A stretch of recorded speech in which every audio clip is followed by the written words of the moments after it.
I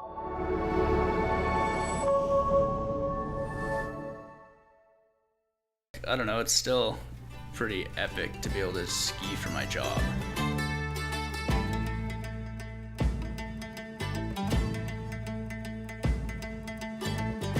Welcome back to the Remotely Creative Podcast. I'm your host, Scotty Carlson, and today we have special guest, Simon Hillis. Simon, you grew up in Roslyn, born in Bali. Kind of a crazy story, really. Yeah.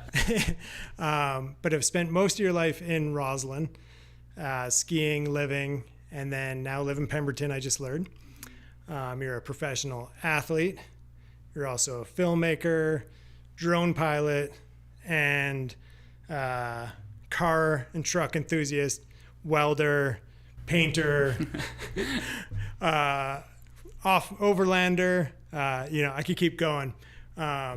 So maybe we'll start with your life as a young man, learning to ski, I guess, coming to Roslyn and, becoming the ski legend you are now. Yeah.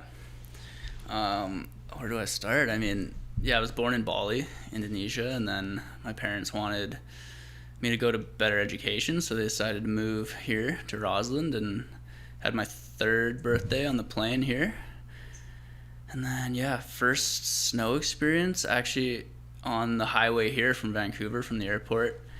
There's like a little patch of snow left from the winter, and got to play in snow for the first time. And then, just a few months later, I was on skis up at Red Mountain. You come here, and I remember at that time too, you being like learning to shred pretty quick. I remember seeing you on the mountain as like a pretty small dude and just like sending it like with your dad. And I think I read that you were Red Mountain's youngest sponsored athlete ever at that time, maybe still to this day, at like 7 years old. Yeah, I feel like they might have a younger athlete now, but right. Yeah, I think so that was like Red Mountain who like sponsored you as an athlete. Mm-hmm. That must have been pretty sweet. Yeah, it was. I mean, I had one season under my belt, and then I have no idea what my dad did, but he was always out taking photos and making slideshows, so I think that helped. But going into my second season, I had a handful of sponsors, I think. It's crazy. I feel like that's such a common story too, with people like kids that find that sponsorship route is they have this like parent who's willing to like get out there with them, document it. Partly, I think, just because as a parent, you're stoked. You're like, I got to do this thing with my kid, and they're like excelling at it. And then also like, holy man, they're like a lot better than me at 7 years old than I am at, my age. So then from there, did you start doing competitions, or what was your? Mm-hmm. Yeah, I think I raced until I was 6, and then when I was 7, I was old enough to do the junior freeride circuit. So I started doing that at 7, and then competed until I was 16, I believe. Right. And did you like competition at that point? I did, yeah. I think I really liked it until maybe my last or second last season. I was starting to... I mean, I still enjoyed it. I think I just put too much pressure on myself, and it got to like the point where I was like, man, there's a lot of pressure. And it was mostly just pressure on myself. Like, I didn't feel outside pressure, but it's a little overwhelming. Yeah, I imagine, because I think lots of those competitions are pretty like friendly. Yeah, for sure. Support each other. But were you doing well in the competitions? Yeah, I was definitely winning quite a few. I think my last year in the red comp was 8 years in a row winning it. Crazy. So there's like a lot of pressure on myself to win it again. But it's so weird too, like how obviously if you're winning it, you're really good at skiing. But because you're winning it, you feel this extra pressure to even try and be better and to like stay with it. It's almost better to be kind of like middle of the pack, win once in a while, have lower pressure, but your wins are like, yeah, for sure. And then at some point you started filming. Who was your first segment with? Was it with Warren Miller? It was with Warren Miller, yeah. I think I was 15. Crazy. Was that the Faces? Face a Winner, and that was shot at Red. Oh, that's pretty cool. Yeah, 15 that was and a Warren Miller. Pretty cool experience for sure. Yeah, at least it wasn't you falling off a chairlift at the top, classic Warren Miller. But I remember going to those movies as a kid in Castlegar, like growing up and going to the Warren Miller films, and like what a institution in the ski world. And then from there, did you start doing more parts in films? Yeah, I think it was the next winter Dane Tudor actually invited me on his project, The Mountains Are Calling. So that was kind of like my first real introduction to like backcountry filming. And that was crazy. Like we did a full winter together, just learning the ropes. I mean, that was like pretty much my first winter on a snowmobile too. So like keeping up with Dane out there was, I had my work cut out for me for sure. But it was good, learned a lot. And then I think 2 winters after that, I took on my own project, Nearly Nowhere, with Jonathan Rollins, also another Roslyn kid. And that was kind of my first introduction to like filming my own project, because I like got a homie that didn't really know. We were on like no budget, so I like got a homie that didn't really know how to film, let him use my gear and taught him how to film, and then kind of produced that whole project, and that was really fun. I mean, at some point in all our lives, if we're into sports, there's usually, I just had Jared Ground, I don't know if you know Jared at all, but used to work for Free Ride Entertainment and New World Disorder, all those films, and North of Nightfall and Where the Trail Ends, all these great mountain bike films. But he started out as an athlete, like, I'll hit the jump, you hold the camera, now I'll hold the camera, you hit the jump. Yeah. And at some point, the jumps got bigger. He said, I'll just hold the camera. But at what age were you always kind of into filming yourself? Yeah, for sure. We were like, from as long as I can remember, we were always carrying a GoPro around and just shooting fun stuff like that. And then I think I got my first like actual camera when I was 12, maybe a little older. And then we started bringing that skiing and just filming little Instagram edits, and it was fun. Yeah, I mean, that's obviously to like maintain. Nowadays, I think it's more common because of social media. People are so much more used to filming themselves and each other. But even then, so that was like 12, 13 years ago, I guess now. Yeah. It wasn't as common.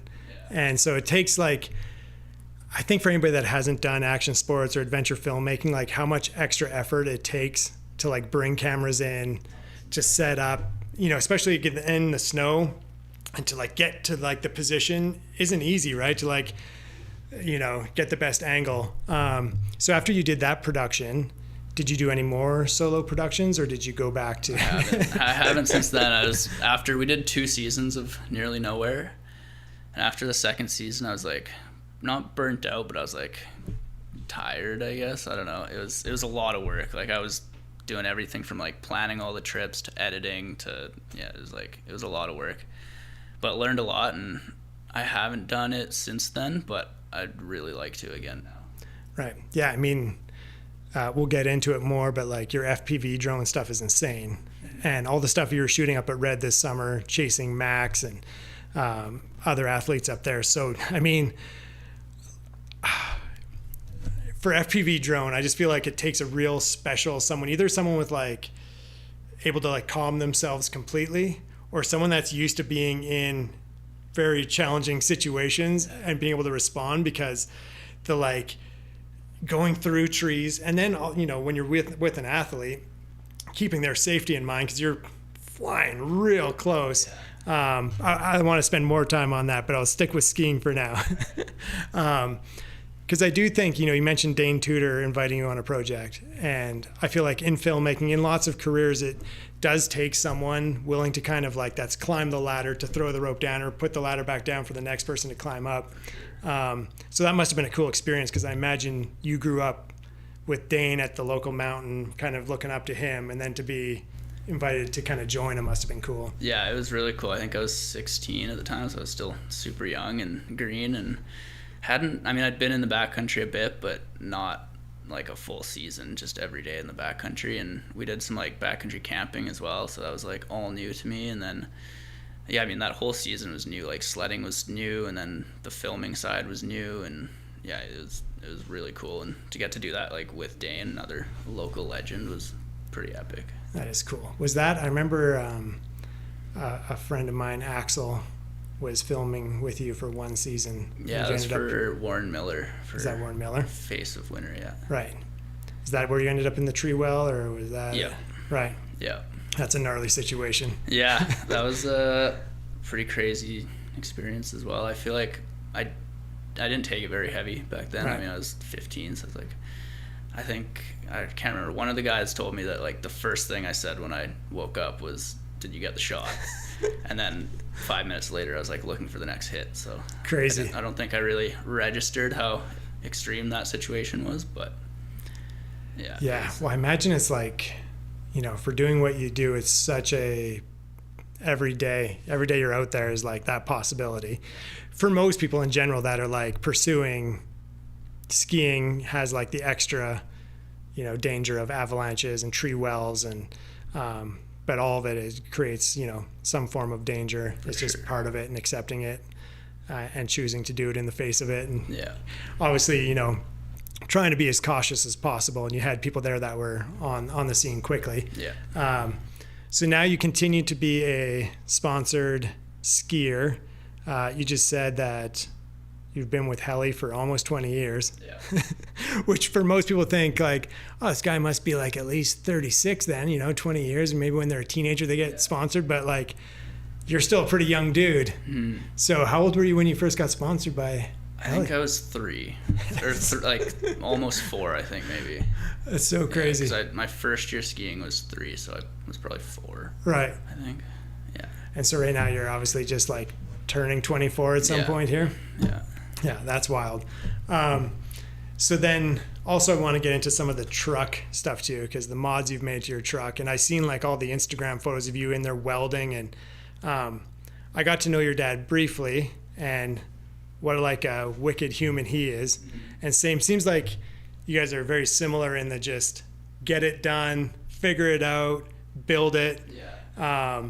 So how old were you when you started getting into like trucks and like who taught you to weld and like willing to like take part like major components of a vehicle and reassemble them it's awesome. I bought that same truck. It's my first vehicle.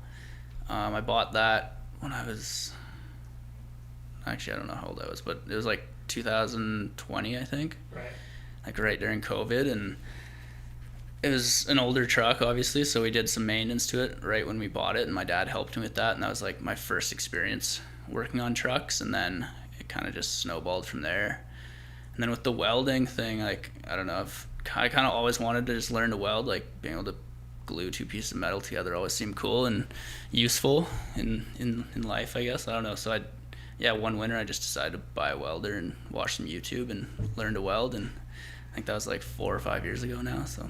So crazy. I remember, I don't know if you watch Grind Hard Plumbing at all. Oh, yeah. But there's one where Ethan says, because this guy Chris taught him to weld, and he's like, he was in school still, and he's like, came back to class and was like, man, this guy can make anything. Yeah. People were like, what do you mean he can make anything? It's like, he can make anything. It's like, he can take pieces of metal and glue them together. He can do anything. And he's like, ever since then, he knew welding. If you could weld, you could do anything. Yeah. And I look at it that way. I wish I could weld, because what a, wicked thing to do. Nothing's ever broken. Yeah, exactly. You can fix anything. Yeah. I'd like to learn aluminum next. Right. Then I can really do anything. Yeah, and so that used different gas. Yeah, it's different process, different gas. And then, Yeah, I mean, I feel like it takes a special steady hand too, just all those little C's, over and over. And I definitely appreciate good welds, whether it's on a bike or a piece of furniture. And then so you've built this sick truck, just went through another iteration. I'll definitely link Simon's Instagram where you can kind of see his, he's got lots of wicked process shots of that happening. You drive that truck everywhere, over anything. It's got a sweet overlanding setup. And then oftentimes while you're out there in these crazy places, you're flying a little FPV drone around. So maybe I'll just do a little preface here, but I just think it's super cool because Simon's still really young. He's super accomplished as a skier, as an athlete. Obviously from the time he was a young dude. And still is like pursuing all these other things, including FPV, which he does for himself for fun, but also chases athletes, and those appear in commercials and in advertisements and in social media for other brands. So yeah, how did you get into that, and what keeps you going? Because it's crazy. Actually kind of funny. It's pretty new, so I just started doing that in this April. Crazy. During COVID, actually, I when we were just all locked down, I played on the simulator like a little bit, but never really got super into it. And then, this spring, my girlfriend was like, man, you need a quiet hobby. Because I'm always just like hammering on something in the garage or making noise. She's like, you need a quiet hobby. And I was like, all right. So I hopped back on the simulator. And it was probably like less than a week later, I had a little drone flying around the kitchen. And she was like, man, this is not a quiet hobby. And now it's escalated really quick. I think I have like 7 or 8 drones now. And yeah, it's been super fun. And I think one of the reasons I really like it is like I get an adrenaline rush every time I fly, but I'm not putting my body in harm's way. So it's like best of both worlds. Yeah, fair enough. I feel like, like I said before, I feel like it takes a special human. One other guy, this guy named Gab, who I've worked on projects with, who flies FPV drones. He was like a physicist and got into drone flying, and he did like the competitive drone, I forget the name of the world champion league, and he was winning that all the time. And so he chose to be, an FPV drone pilot over pursuing physics. I'm pretty sure. If I got that wrong, Gab, I'm sorry. But he was like this really steady. As soon as that like goggles went on, it was just like, whew. It's like, everything melted away, and he was in, just that space. And he was, he flies big, heavy, payload like reds and stuff. And is like maneuvering, and I'm just like, oh man, I couldn't imagine. That'd be so stressful. But I imagine as an athlete, you're used to needing precision and not having to be the one carving between trees, and it's just the camera that's going to take the hit. Must be nice. So do you want to keep would you want to do that professionally as a hobby, or what's your plans? I mean, right now it's still new. I feel like I'm still just learning, so I'm just doing it for fun. But I mean, we'll see where it takes me. I'd definitely like to do it on some projects and see what happens. But have you done it with skiing yet? Because I guess it's April, right? No. Yeah, so this will be the first winter. I actually took it up the mountains once in the spring, but it was like I had like a little drone that was not the right drone. But right. I always like, when I work on projects with athletes, mostly mountain biking, there's like certain athletes who are just there to ride bikes, which is super cool. That's what they do. And then there's ones who are also like ride bikes, but also make their own films, who, do this part really well. But then in between every take, they're over, they're checking out cameras, seeing what they can do. They're shooting. And I always just thought that's super cool, because you're around it for so much of your life to like not get interested in it, because, it's a super fun aspect of making the films is actually shooting. So I feel like at some point being able to show up and be an athlete and then also fly some drones for some other people are pretty dope. I feel like when the athlete has a little bit of an understanding of the camera, it definitely helps with like the whole production. So then like we know kind of what the camera's seeing and are able to talk to the crew and make it all work. I feel like that's probably an undervalued or not talked about thing enough, but when lenses, when like if someone's shooting with like a wide angle or a telephoto, or sorry about the heat, it's hot in here to turn off the AC, and man, it is warm.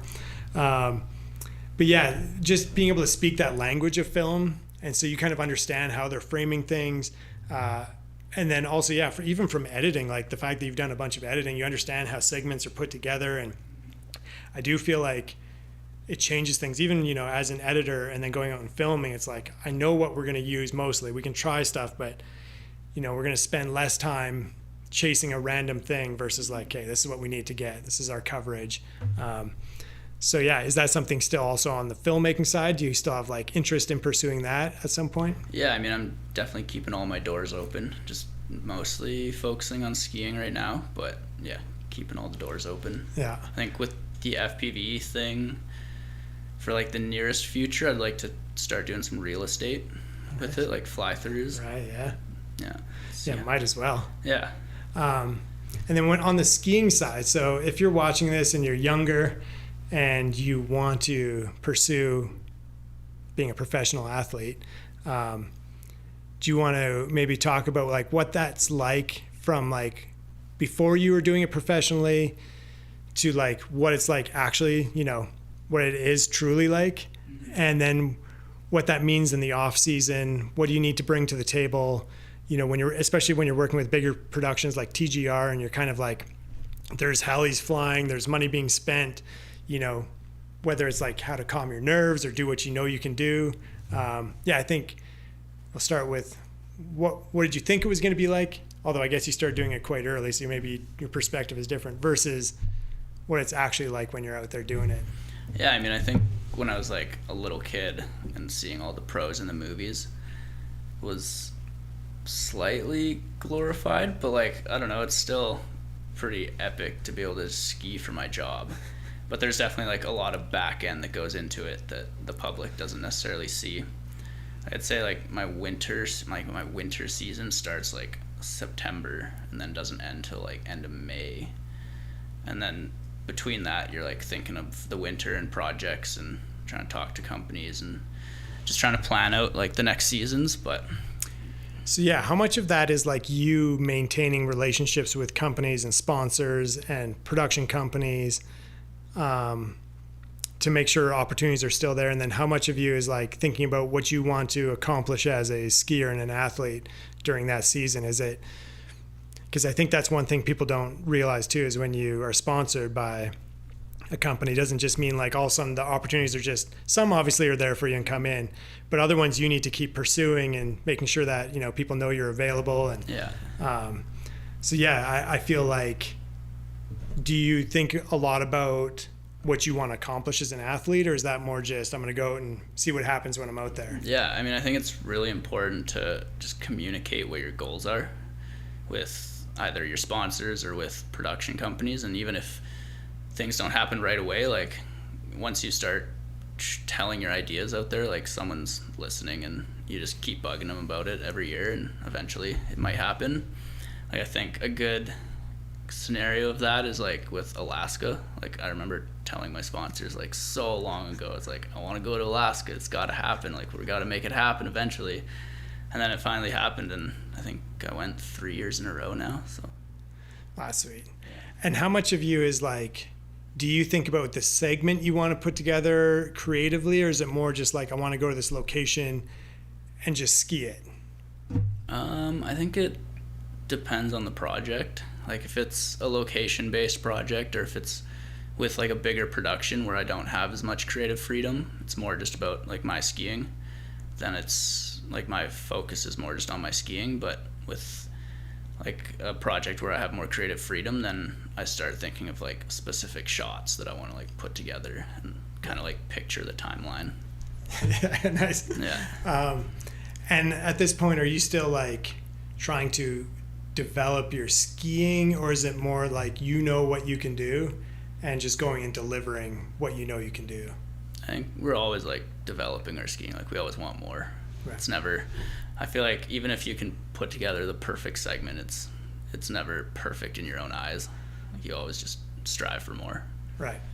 I feel like that's a challenge on your side. I mean, it's on the other side too of filmmaking, you know, you feel like you can always do more, do better, get a better shot, but you know, you can blame it on something, you know, oh, if I had this set of lenses, or if, you know, had a global shutter instead of, you know, a rolling shutter, yeah, it would have been. But you know, when you're the one, it's just you and your skis, there's, you know, that's like the accountability. You can't really blame. I guess you could blame the cameraman. I mean, yeah, there's still a lot of variables out there, especially in the backcountry that we're working with. But yeah, for sure. I feel like even just getting into the backcountry, you know, like what you guys are doing on sleds, I feel like, why do they even ski at the end? It just looks like they're having just as much fun on sleds as they are, you know, skiing after. Yeah. I mean, it's definitely hard to get off the sled some days. They're a lot of fun, but yeah, if you have a goal in the morning, then it's like you're not really thinking about the sled. So yeah, fair enough. And has living in Pemberton been like, you know, the mountains are much bigger out there than they are here, which also means access sometimes is longer, and you're on a sled or a lot longer to get into them. Has it been beneficial, do you feel like, for your career? I mean, the access out there it's deeper, but it's a lot easier. Like right. Out here, there's a lot of trees, so it makes access quite difficult. Whereas out there, it's pretty much road right to the Alpine, and then you can just go anywhere. But I haven't really experienced a proper coastal winter yet. I've been out there for 2 years now, and we've had 2 pretty dry winters, unfortunately. But it's just the winter. Fingers crossed, it's this year. Yeah, I've spent a bit of time in those mountains, and Actually saw Wolverine for my first cool. time. Yeah, from a heli out there. It was like, mind was blown. Yeah. It was the coolest thing That's ever. sick. But I felt like when I was out there and where, we got dropped off and then weather was rolling in, and all of a sudden I felt super underprepared and way away from, getting out. Like I just, in my mind, pictured how many valleys and different things went over to get here. Yeah. Whereas in the Kootenays, for the most part, no matter where I am, I feel like I could walk out. Yeah. If I knew where I was going, I can get out in a day. So yeah, the mountains are big out there. Is part of the reason you're just closer to the when the productions come in, they're shooting in generally that area. Mm-hmm. Yeah. I'm mostly out there. It's just like the mecca of skiing right now, and the access to the backcountry is pretty hard to beat. Man, it's a cool zone though. Mm-hmm. Like that valley, once you get in there and just like the fields and like how it's lush. wild. Oh, man, it's so rad. And when you leave Pemberton, you head like you're, going towards Kamloops or whatever that way out. Yeah, up to Duffy. Yeah, man. That valley is crazy. Is crazy. I don't know, if you live in BC and you've never done that drive, you got to do it. It is like insanely beautiful. We're lucky to live in one of the most beautiful places, in the world. And I feel like that drive just showcases so many different aspects of where we live. So now going forward, you're going to keep shooting, skiing, obviously, keep working on trucks. Is the truck thing just fully personal, or is there like... Yeah, I always have dreams or whatever, but like one day I'd love to just be able to open a shop and make custom vehicles, but that's far in the future, if ever. But yeah, for now, trucks are just personal, and I love doing it. Yeah. What would be the dream truck? Oh, dream truck is custom chassis with 79 series Land Cruiser with, I'm not sure what engine yet, but yeah, full custom ground up. Would you keep it like a Toyota engine, or would you look at like a... I'd like to. Okay. Yeah, if I can. A diesel probably. Diesel, yeah, those are sick. Yeah. Go forever. Yeah. So in the future though, if like you're done skiing, you're now a 45-year-old man, just like I'm hanging it up. Yeah. That would be the dream, to just open a custom truck shop. It'd be pretty sick. Be sick, man. I feel like I spend a lot of time, making things, but then so much time just on like a computer where everything's digital and it's not tangible and you can't touch it. Anytime I'm also into woodworking, and anytime I can just get my hands on like a nice piece of fir, nice piece of cedar, and like build something and can feel it. And when I make a mistake, it's there, but it's like, it's just part of it now. Yeah. And even like I have this kitchen table at home and a bench that I built, and my kids have like really messed it up. and there's something rad about that, because when something's digital, it just doesn't get messed up. It just like lives in its, in perpetuity. But the dings and the dents and the scratches and the, permanent marker creates this, patina that I just feel like is so much more fun. And same thing with welding and building. I feel like I get it. I get the like desire to maintain that. Yeah. And something I like to do with this is for people watching, because some people are in similar situations as we are, whether they're, pursuing athletics or they're pursuing filmmaking or graphic design or something. I just had Jeremy Grant, who I mentioned on here, and he was saying that, being from a small town, he just tries to remove the idea that he's from a small town. He's a world-class filmmaker, and you just got to like tell yourself that. Yeah. And then that's how other people perceive you. So do you have any advice for anybody that's like wanting to pursue, whether it's like professional athlete or get into the filmmaking side or the truck building side? Like from a small town, or? Yeah, from your perspective, I guess, from a small town. Yeah. I feel like for me anyways, like being from a small town wasn't a hindrance. I feel like it was almost better. There's like less distraction, and then the community in a small town is obviously hard to beat and very supportive. But any advice? Did you always know you wanted to be a skier? Yeah. So that was like number one. Some kids, it's like NHL hockey player. You were like, I want to ski professionally. Right. I think so. It's like, as long as I can remember, that's all I want to do is just ski, like every day. Which like I actually ski less days now probably, which is unfortunate, but I get to ski in very cool places and ski some pretty epic snow now. So Yeah. there's more travel days now than there was when I was 5.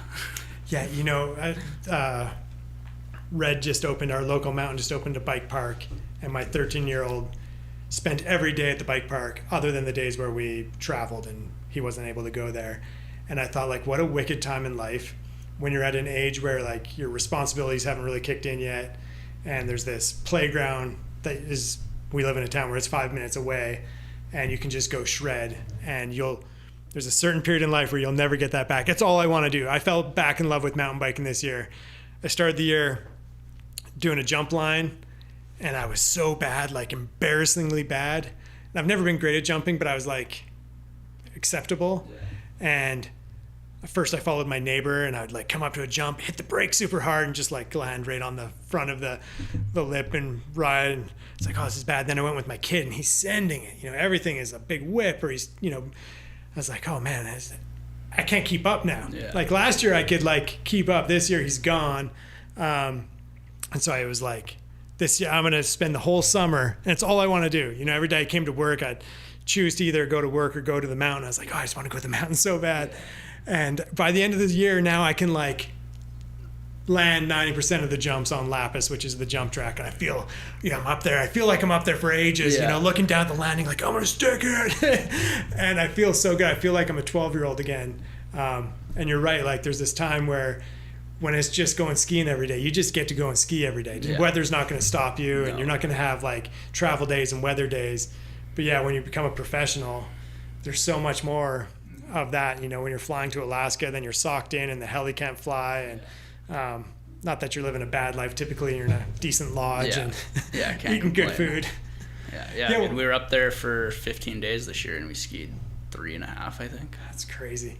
Yeah, what's that like? On the professional athlete side, when you're in these pretty, for lots of people that go to these lodges, that's like once a lifetime, and if they're really done well in life, that's once a year. Yeah. Typically, they get to go there, and that's just part of your job. Yeah.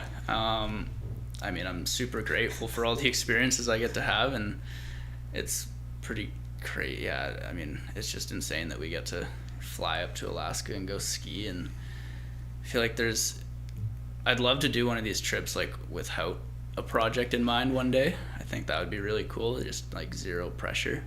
Totally. It'd be really nice because it's difficult when you go up there for 2 weeks and you have no idea what's going to happen, but you like have deliverables that you kind of need to deliver on, and then you're sitting for 14 days or whatever, and then next thing you know, you're on like the gnarliest line of your life. You're like going straight from the couch to the craziest things.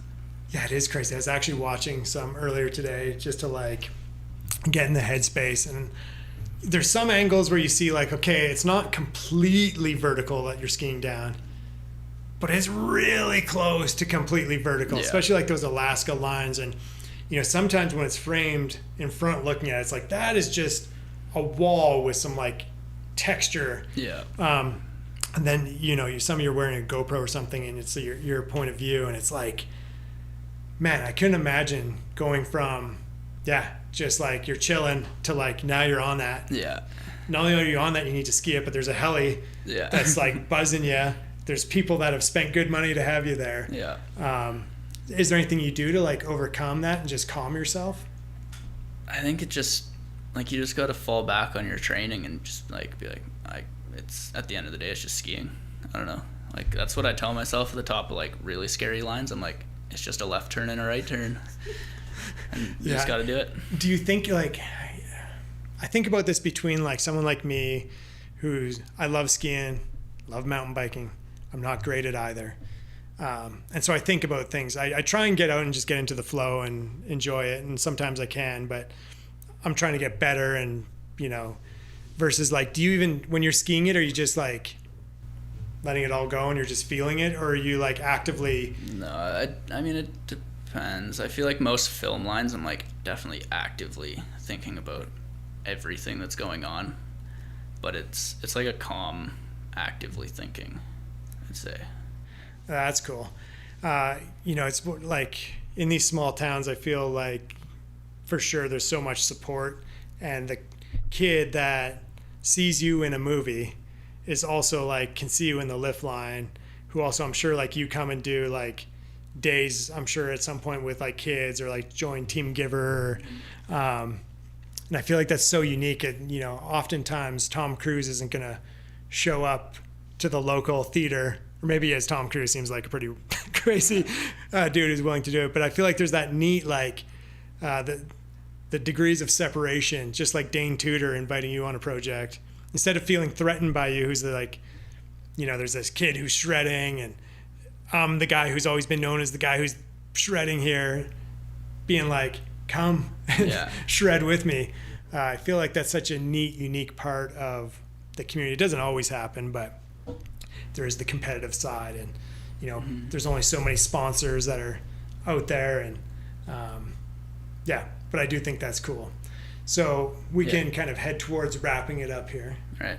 But do you have anything else that you feel like, just thinking about those young kids that see you out there in the movies and maybe in lift lines, and they want to do it too? Anything, just keep going for it? What's your cliche? Yeah, my cliche, I mean, just keep working, and like the harder you work, the more people will notice, and people definitely notice the hard work, and yeah, just don't be afraid to like reach out and ask.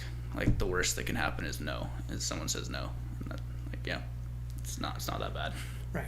And do you feel like when you're on the projects, is it important, just like, I imagine it is, you know, it seems like a dumb question, just to be an all-around good dude? Like, because there's a lot of ego involved in like being good at something.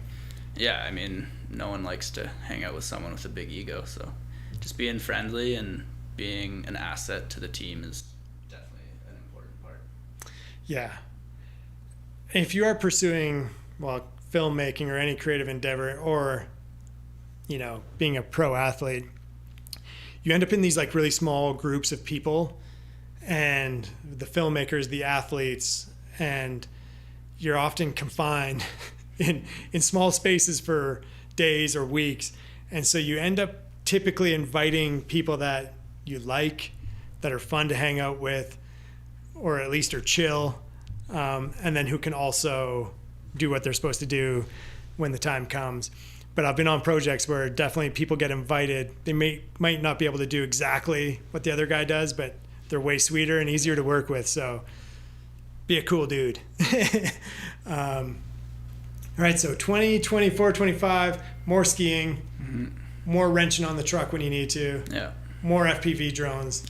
And then I guess look for you in the next, are you TGR again this year? Yeah, TGR movie Pressure Drop. It's coming out September 13th.